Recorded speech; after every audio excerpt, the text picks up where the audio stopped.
Kami sebagai pembikin filem, walaupun indie ataupun arus perdana, kita tidak tahu formula filem yang akan menjadi satu filem yang popular ataupun diminati ramai. Kita buat filem dengan naluri sendiri, what we feel confident or what we want. Selalunya saya beritahu kepada student-student saya, pelajar-pelajar, buat filem yang dekat pada hati. Kita tak tentu. Kalau saya nak buat filem cerita hantu pun, saya akan buat cerita hantu yang saya nak nonton.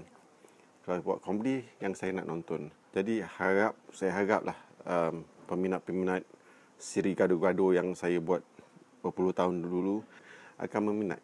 Ataupun generasi baru yang tak pernah tengok gaduh-gaduh akan terbuka kepada komedi situasi yang ada dalam filem ni. Filem ni adalah satu filem yang mungkin lain daripada lain-lain sebab tak ada bergasak, tak ada gangster, tak ada hantu. It's a very simple story. Hopefully menyentuh hati orang ramai.